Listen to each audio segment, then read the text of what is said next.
Bonsoir Philippe de Villiers. Bonsoir. Merci d'être l'invité de BFM TV. Vous êtes président du Mouvement pour la France et vous avez publié depuis fin septembre un livre qui cartonne, comme on dit. Le moment est venu de dire ce que j'ai vu chez Albin Michel, 220 000 exemplaires. Ça continue. Ça veut dire que apparemment ce que vous dites a intéressé ou intéresse les Français. Alors j'ai envie de vous poser un certain nombre de questions, notamment sur le paysage politique, bien sûr. Mais avant, vous avez été longtemps élu de l'Ouest et vous êtes un des créateurs du spectacle et du parc Le Puy du Fou. François Hollande a promis un référendum local sur l'aéroport de Notre-Dame-des-Landes, en échange, on l'a compris, de l'entrée au gouvernement des écologistes. Vous trouvez que c'est une bonne idée? Un référendum local, ça n'a aucun sens, puisque soit on décide, soit on ne décide pas. Le gouvernement, c'est l'État qui doit décider, le gouvernement doit décider. Bon. L'État a décidé, il n'y a plus de recours possible, il y a eu 160 décisions juridiques qui ont donné raison au projet. Oui, mais la question n'est pas là. La question, on a un gouvernement, un État qui ne décide pas, il doit décider. Ensuite, s'il devait y avoir un référendum, il faudrait qu'il soit national, puisque ce sont les contribuables qui vont payer ce projet fou, utopique, qui ne tient pas la route, ni sur le plan écologique, ni sur le plan économique. Vous êtes contre cet aéroport? Moi, je suis contre, je vais vous dire pourquoi. C'est que jamais les compagnies aériennes, qui n'ont pas été consultées d'ailleurs, jamais les longs courriers n'accepteront de mettre des lignes supplémentaires dans un endroit qui est adossé à la mer, qui ne correspondent pas aux grandes connexions. Pardon, c'est un peu technique, mais c'est un dossier que je connais bien, puisque en tant que Vendéen, en plus, pendant longtemps, je me suis battu pour dire, vous voulez faire cette folie, ben, au moins faites un franchissement de la Loire, sinon tout le Sud-Loire ne viendra pas dans votre aéroport et donc il ne sera pas rentable. Donc pour toutes ces raisons, je considère que c'est typiquement un projet politique. Vous savez, les politiciens en 1963... votre ancien ami Bruno Retailleau, qui est le président de la région des Pays de Loire, il est très pour. Hein. Alors il était très contre quand il était avec moi, en Vendée. Maintenant que son destin le porte vers la région, il est pour. Il la préside, oui. Voilà, c'est un projet qui intéresse beaucoup les partis politiques. Les grands travaux intéressent toujours beaucoup les grands partis politiques. C'est-à-dire? Bah, je ne sais pas pourquoi. Qu'est-ce que vous voulez dire? Ben, je veux dire par là que et l'UMP et le PS sont arc-boutés sur ce projet depuis des années, depuis 1963. Ils ont des intérêts dans ce projet, c'est ce que vous voulez dire? Je ne sais pas, je ne sais pas. On ne lance pas des choses comme ça, on lance des accusations déguisées de compte quoi? Tenu de ce qu'est la pratique politique, Rutel Krief, il y a une telle volonté de faire ce projet contre tout bon sens qu'il doit y avoir des intérêts. C'est la justice, c'est la décision de justice. Qu'il doit y avoir des intérêts, peut-être des grandes entreprises, peut-être de je ne sais qui, mais c'est à vous à faire votre métier. Pour enquêter. Oui, vous vous laissez entendre qu'il se passe quelque chose, qu'il y a des intérêts effectivement entre les partis politiques et les grandes entreprises. Je ne comprends pas pourquoi il y a cet acharnement, si vous voulez. Parce qu'il y a un aéroport qui marche bien, il y a 4 millions de voyageurs. On peut monter à 6 sans problème. Mais vous voulez dire que les aujourd'hui, il y a un aéroport à Nantes-Atlantique qui marche bien. Il y a un soupçon de corruption, c'est ce que vous voulez dire? Il y a un soupçon d'ineptie. Et quand une décision est inepte, on cherche les raisons de cette ineptie. Donc ce référendum, est-ce qu'il a un périmètre dans lequel il devrait se faire, vous dites, au niveau national? Bah oui, puisque de toute façon, tous les contribuables vont payer. C'est un truc qui va coûter très cher. Et donc, les gens de Calais ou de Biarritz vont payer comme les Vendéens, qui vont payer pour rien, puisque ça va nous éloigner. Par exemple, pour le Puy du Fou, que vous avez cité, dont je suis le créateur, c'est au lieu de 45 minutes pour l'avion, pour les tours opérateurs chinois, par exemple, c'est 2h30. Donc, pour nous, c'est dramatique. Un mot sur David Cameron, qui était à Paris ce soir pour s'entretenir avec François Hollande. Le Brexit est un danger réel, c'est ce que vient de dire Donald Tusk, le président du Conseil européen. Est-ce que c'est une question qui vous intéresse? Est-ce que vous êtes favorable au Brexit? Je vous pose la question parce qu'on connaît vos positions, souverainistes et assez voilà. Non mais eurosceptiques. Le Brexit, il signale la faillite de l'Europe, puisque tout le monde, il n'est pas fait, tout le monde voulait venir, il faut l'empêcher, il faut l'empêcher ou pas? Non, moi je suis tout à fait pour, parce que les Anglais posent un vrai problème. Le bilan de l'Europe, le Conseil va se réunir dans quelques jours, le bilan de l'Europe c'est quoi? Faillite sécuritaire, l'invasion migratoire. Faillite civilisationnelle soulignée par le groupe de Visegrad, les pays de l'Europe orientale, c'est-à-dire l'islamisation. Faillite économique avec l'euro qui se traîne, qui brinque-balle, qui tintinabule en Grèce et ailleurs. Et puis enfin la faillite diplomatique, puisqu'on nous avait promis une Europe puissance, et on a une Europe protectorat américain, avec maintenant l'Angleterre qui est une île et qui redevient une île. Donc tout ça signifie quoi? Il signifie que tous les hommes politiques français qui, de droite et de gauche, se pavanent sur les plateaux de télévision ou qui se bagarrent pour les primaires, en fait, ont une responsabilité criminelle. Je pense aux agriculteurs qui sont dans la détresse, je pense aux victimes des attentats. Parce que quand on est un homme politique, on prend des décisions dont on est responsable pour la suite des temps, historiquement. Vous n'avez pas peur des mots, hein? Non, je n'ai pas peur des mots. J'ai pas peur des mots. J'ai pas peur des mots, je vais vous dire pourquoi. Les responsabilités criminelles, oui, vous y allez fort. J'y vais très fort, je vais plus loin que ça. Ils ont du sang sur les mains. Les hommes politiques français, vous voulez dire, de tous les bords. Je vais vous dire pourquoi je pense aux attentats du 13 novembre. Oui. Aujourd'hui, il y avait si on avait rétabli les relations diplomatiques avec la Syrie, on aurait eu le renseignement sur le cerveau des attentats. Les diplomates le savent, les services français le savent, les hommes politiques le savent. Et si on avait rétabli les contrôles aux frontières, on aurait empêché les allées et venues des kalachnikovs et des terroristes qui sont venus sur les terrasses pour tuer des petits Français. Vous n'en êtes pas sûr du tout. Comment pouvez-vous être si accusateur? Mais bien sûr que... Mais écoutez, est-ce que les gens qui ont installé chez nous une population de l'ordre de 6 millions d'habitants qui appartiennent à l'Oumma, la grande nation musulmane. Est-ce qu'aujourd'hui, ils ne se posent pas la question de savoir s'ils ont bien fait? Est-ce que vous croyez qu'aujourd'hui, au moment où Schengen est en train de disparaître, parce que toutes les nations veulent remettre leurs frontières nationales, est-ce qu'il n'y a pas une question à se poser pour les politiciens français? Le rêve européen, ou TPF, le rêve européen des élites post-nationales, y compris médiatiques. Ce rêve européen d'une fusion des nations, il s'est abîmé dans le cœur des peuples, il s'est désintégré parce qu'il a buté sur le réel. Pas de prospérité, on nous l'avait promise. Pas de puissance, on nous l'avait promise. J'ai compris, mais Philippe de Villiers, pas de protection non plus. Aujourd'hui, un pays tout seul...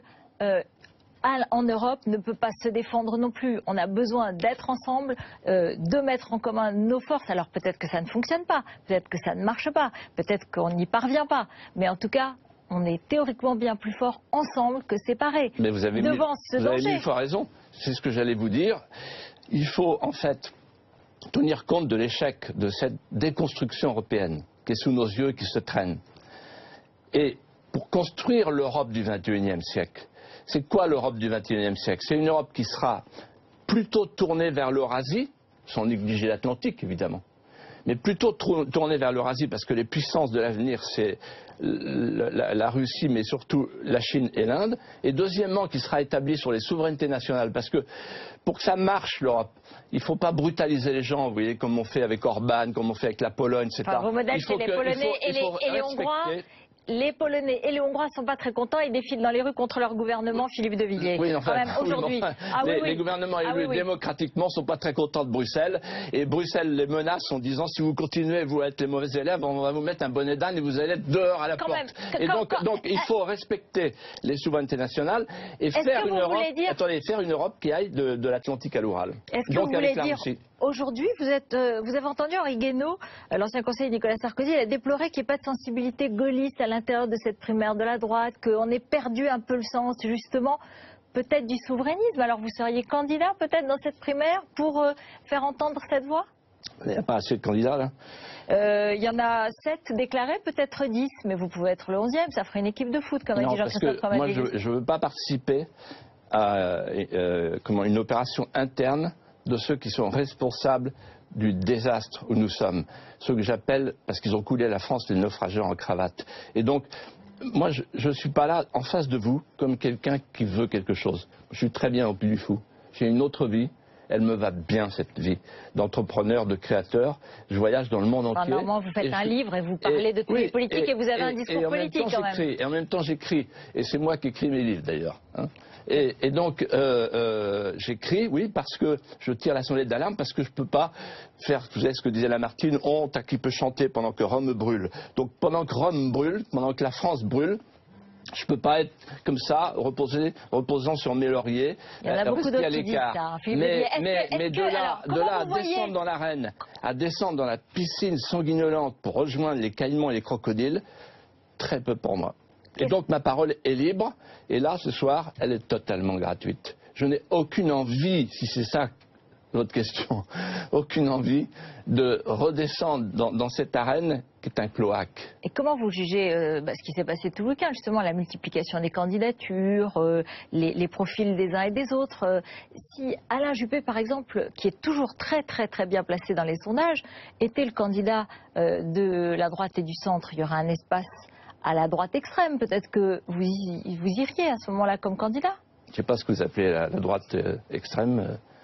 Et l'espace, qu'est-ce que c'est? C'est du marketing, ça. Ça ne vous ressemble pas. Pas ça, la politique, c'est la grandeur de la France et aussi le bien commun des Français. Oui. Parce qu'en ce moment, il y a des gens qui préparent des attentats. Bon, et il y a des services secrets qui sont sur les dents, il y a des gendarmes, il y a des policiers, il y a des militaires, il y a aussi, des agriculteurs qui sont dans la rue, qui sont complètement désespérés. Totalement consciente. Et donc, vous me parlez de la primaire, et vous me parlez de la primaire. Mais Philippe de Villiers, vous réunissez avec Éric Zemmour, avec Patrick Buisson, vous rencontrez des gens? Oui ou non? Vous me le confirmez? Donc c'est pourquoi? C'est pas pour refaire le monde et préparer une candidature éventuelle? Eh bien, on se réunit entre passionnés de la France, avec Patrick en se disant, oui, on est des écorchés vifs, parce que quand on voit ce spectacle, qu'est-ce qui pourrait bien se passer? Et moi, je vais vous dire une chose. Patrick Buisson qui est devenu l'ennemi intime de Nicolas Sarkozy, donc quand même, vous... Non, mais attendez, oui, Éric Zemmour, Patrick Buisson sont des esprits libres à qui chacun reconnaît une certaine qualité objective dans la vision. Hein, c'est pas pour rien d'ailleurs que Nicolas Sarkozy avait pris Patrick Buisson qu'on appelle l'alchimiste, pour l'aider dans sa campagne. Et donc, oui, c'est vrai que nous faisons partie des très nombreux Français qui aujourd'hui sont dans le désespoir parce qu'ils ne voient pas de solution. Et vous savez ce qu'on voit, nous, quand on se parle tous les trois? Non, mais je vais vous faire une confidence. Oui. Vous savez ce qu'on s'est dit la dernière fois? D'ailleurs, on se revoit après-demain, vous voyez. C'est pas un secret. Si c'est un complot, c'est un complot à ciel ouvert. On se dit, c'est terrible ce qui va se passer. Les Français vont encore se faire avoir. Parce qu'ils vont voter pour la gauche au premier tour, pour la droite au premier tour, la gauche classique, la droite classique, qui sont uniment, qui se ressemblent. Elles sont libérales, migrationnistes, européistes et mondialistes. Puis après ça, dès le soir du premier tour, celui qui sera en tête contre Marine Le Pen va aller chercher les autres, vous voyez. Et donc, en fait, on aura un gouvernement de droite.